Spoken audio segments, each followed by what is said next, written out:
And now, a word from our sponsors.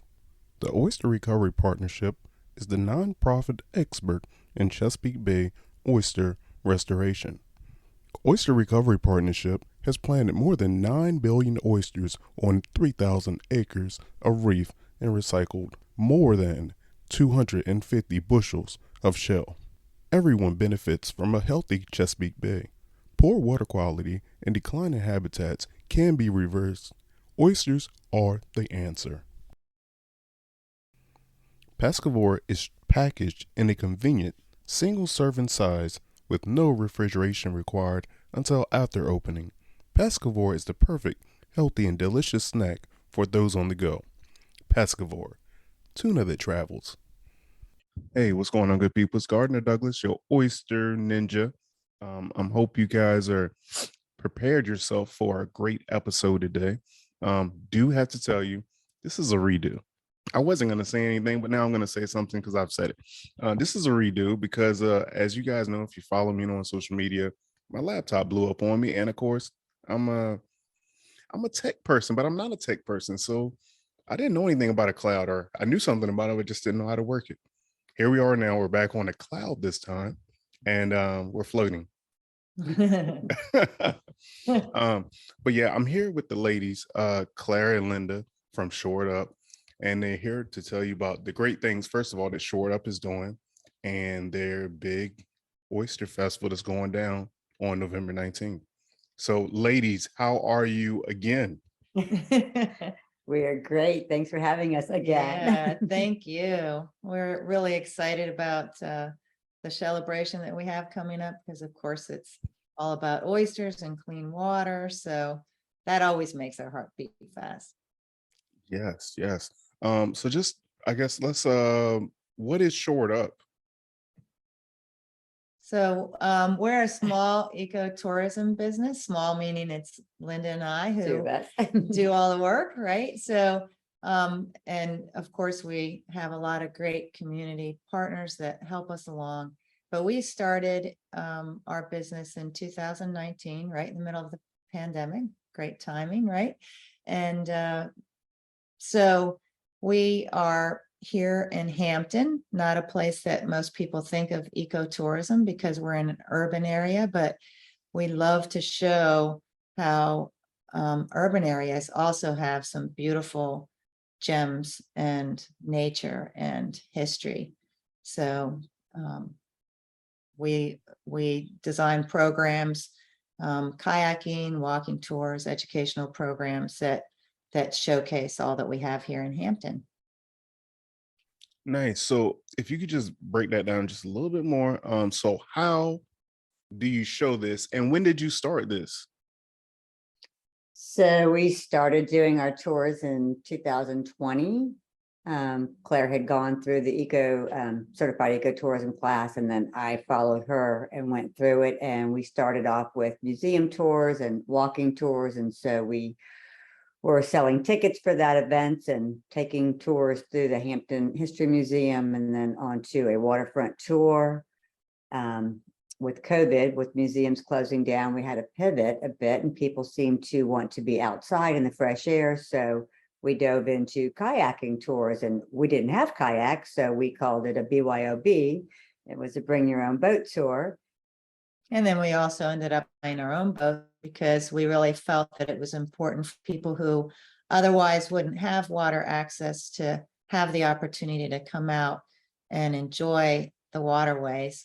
It's awfully hard to be a steward of something that you never get a chance to be on, or so we did end up buying a small fleet of boats so that we could help people get out there and get out on the water and be a little more up close with our beloved oysters. Yeah.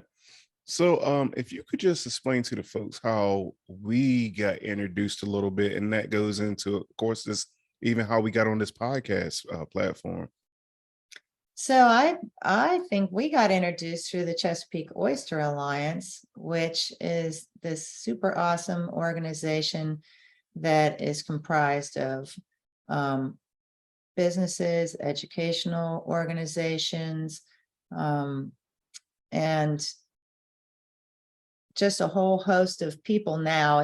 The membership has even broadened to have anybody who understands that in order to restore the bay, we need to really, get oysters. 10 billion is what we're hoping for by 2025 back into the bay. So we are thrilled to be a member of the Chesapeake Oyster Alliance, and through the alliance, we applied for a Chesapeake Oyster Innovations Awards Program grant and ended up winning that grant, and asked you to please help us as we were applying for the grant to be one of our partners. So again, like we said just a minute ago, it is really, although it's the two of us with Short Up, we really rely on all our community support and our partners to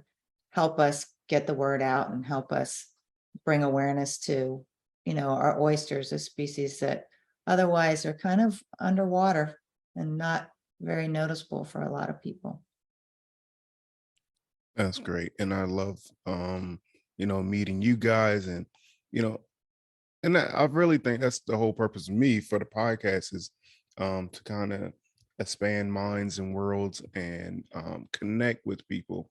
And these type of connections are, the type that make the bigger difference. Like, even though it's just, it's a small people, but we make big impacts on people's lives, and the ecosystem, of course.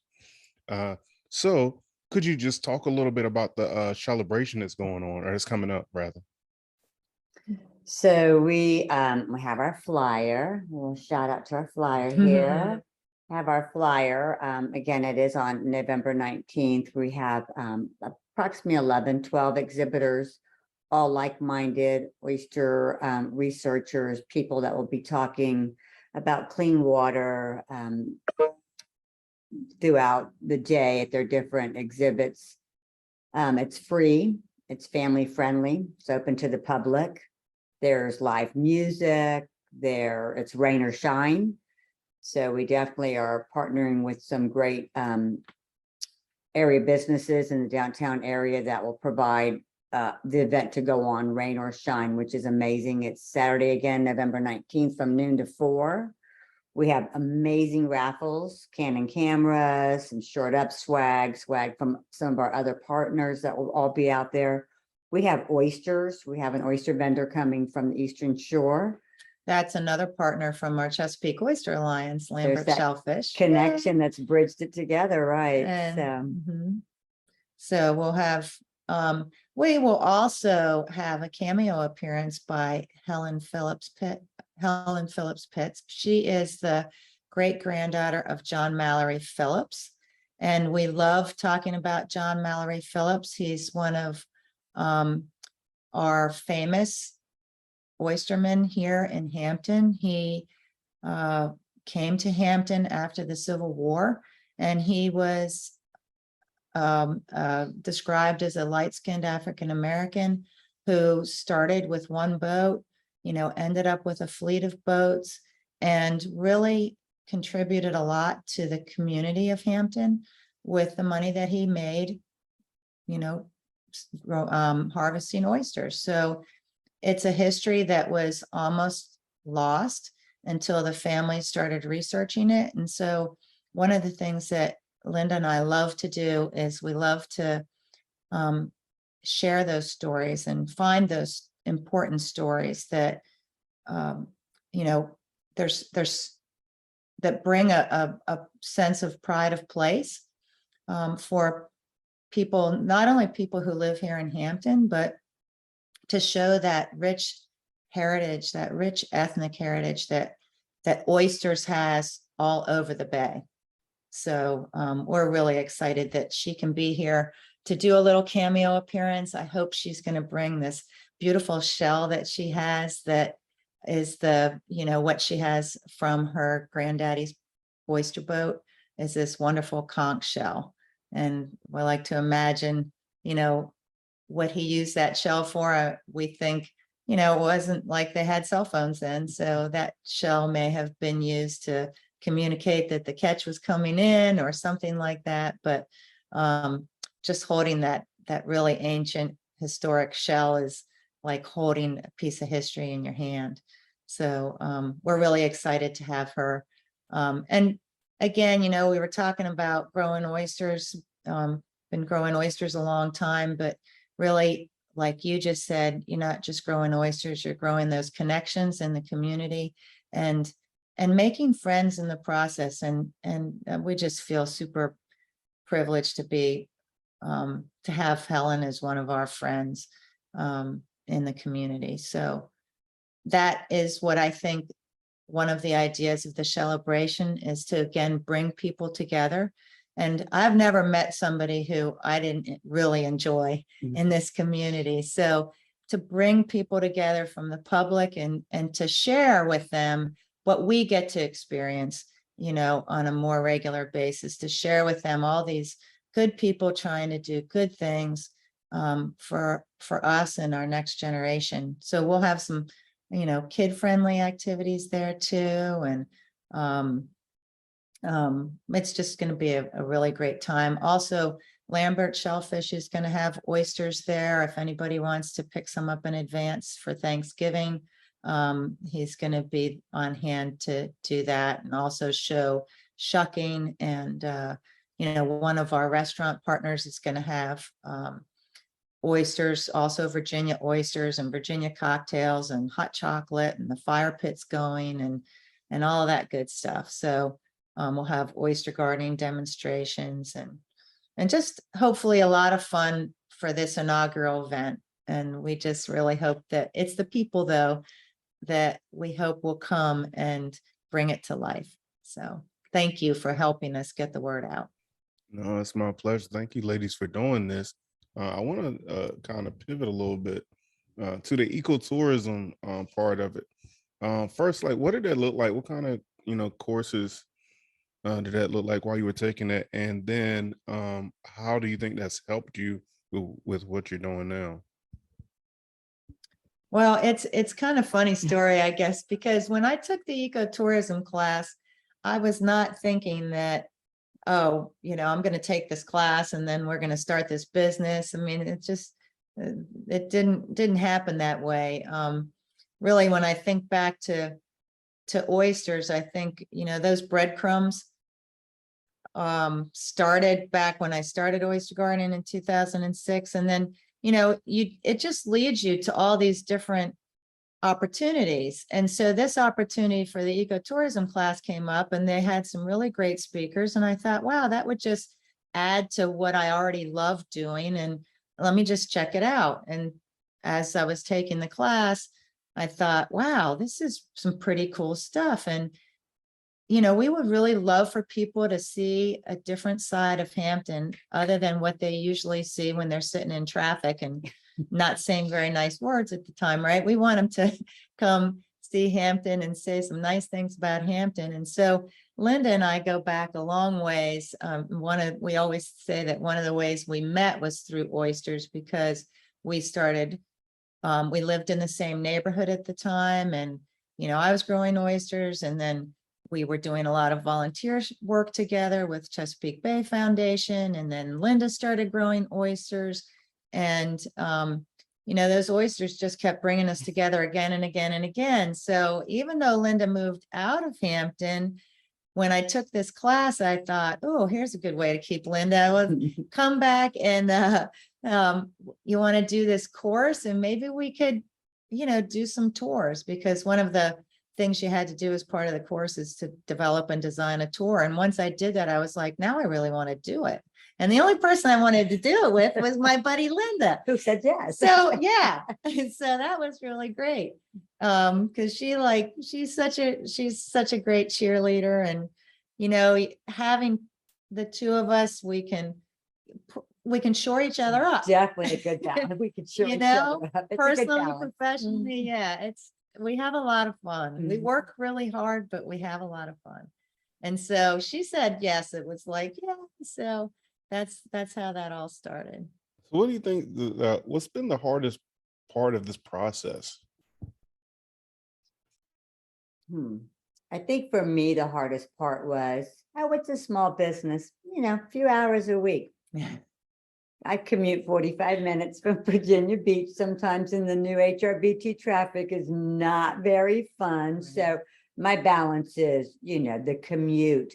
But once I'm here, it's like, I think the pieces just fall in place. Thank goodness my kids are older. They're, on their own. So I don't have that whole family dynamics to pull me back. My husband's been very supportive. Claire's husband, of course, is very supportive as well. So that's helped. But I just think the challenge is sometimes getting here to work together, because this is our office is, a home office. So which can be in your home, in your car, in a parking lot. And I know I'm singing to the chorus to a lot of people who do that too. I do think that, one of the challenges is having time for all the ideas, to try to get all those thoughts into place. Pulling people together is one of the most wonderful things. It also takes a lot of time to do that. And balancing, like everybody else is trying to do, balancing family and other commitments with all these things that we want to do. So with so many things that are going great for you guys, and you're obviously seeing that the tour is doing great and people like it, they really like it.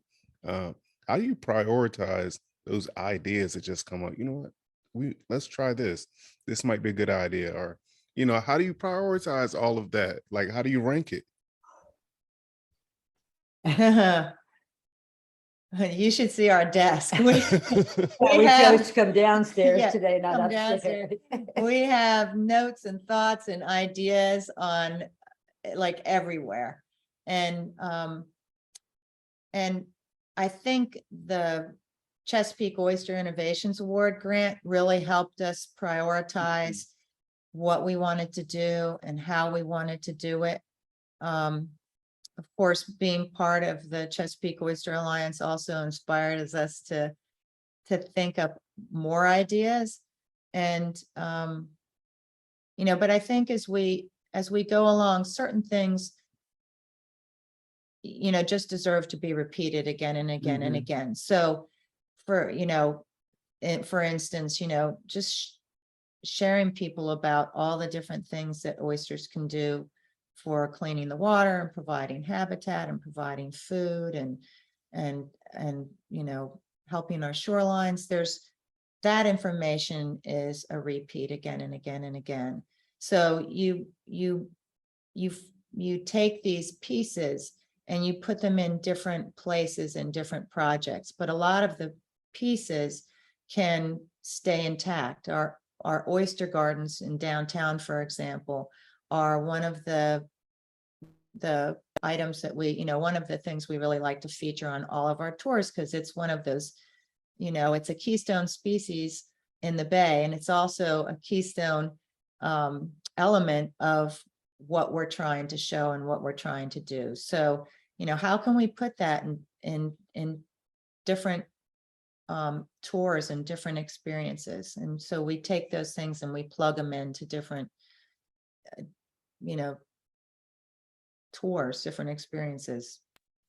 Cool. What's next for you guys? I know, you have this celebration going on, but looking forward and past that, what's next? Like, what can we look forward to? Well, we'll continue with our kayaking tours, in the season. And we also have programs that we can do during the winter time as well. We have a few ideas up our sleeves, as we move on into the next season, and as we look at some grant opportunities. We would love to connect, the Bay a little bit more, connect Maryland and Virginia a little bit more. So we have some, especially after this last conference, we have some ideas on how we might be able to use some of the partners that we met Mhm. to broaden and kind of think about, some what we do, what some other people do, and have a little bit more of a network in the Bay with what we're trying to share and show. So that's one of the things. And I know we would love to also bring, eating Virginia oysters into our repertoire a little bit more Mhm. and see if what we can do for giving those experiences more to people, in a broader way. So So sure, that might be shocking. There you go.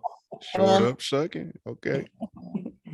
I get a couple more questions for before we get off here. You just talked about, or you spoke about the conferences a little bit. Um, could you, how do you prep yourself going into a conference? Like, do you look over the list of people or speakers? Do you have an idea of questions you want to answers to? Like, how do you prep yourself going into a conference? I think definitely the prep is, seeing who those speakers are, doing a little digging on who they are. Could they benefit? Could we partner with them? Could there be an opportunity? And not always about the speaker, but just who's attending, and you never really know that till you're there. So I think having an open mind to one aspect of meeting these new people, because, if I had to go alone, I would be a clam. I wouldn't be able to talk. So I think, having that open mind of, see who we're going to meet and what's going to happen. And I think that's been a great opportunity for us as we've gone, to both of the symposiums through the Chesapeake Oyster Alliance has been great. And, to meet people and to be able to bring that energy together with them. yeah, I think going into something like that, preparing for us too is, being able to tell people what we do, and also just being really open to everybody who is there, because you never know when you're going to find some tiny little thread that you can weave into another project. Mhm. So, and I feel like, one person doing one small thing can be such an inspiration. And if you can find those connections, you can make this tapestry better and richer and bigger and brighter. And so that's what we really love to do. I think Linda and I are always looking at how we can make those bridges to other people, because like we've said before, just a few minutes ago, it's just the two of us. So, and I think a lot of people, it's an overwhelming thing sometimes to look at some of the issues that we have with the Bay and with bringing oysters back. And you can't do it just the two of you, but you can make a big difference. We feel like we can make a difference, especially when we can reach out to other people. So I think our intention when we go to the conferences and just be in public and just here in our community too, is to try to make those connections so that we can synergize what we're trying to do. That's awesome. So I want to say thank you, ladies, first of all, for taking time again to knock this podcast out, knock this episode out. You guys are knocking the socks off of the 7 cities. I know you ladies are killing it over there with great efforts and the kayak tours and the celebration. And thank you, ladies. Where can people, I guess, find you? Where can they reach out to you if they want to help, or if they want to know more about the celebration coming up, kayak tours? What's your contact information? So I would definitely say social media. First and foremost is we are on Facebook, Short Up Virginia. We are on Instagram, short _up VA.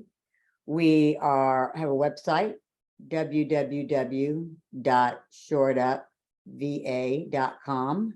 And on our website, it will tell you our activities, our events, and give you a peep at what we're doing. And we've got Virginia Oyster Trail has us all over them right now. Virginia Water Trails has us on theirs. A lot of our partners have us on their websites as well. So downtown Hampton. And we appreciate any sharing that anybody can do to try to,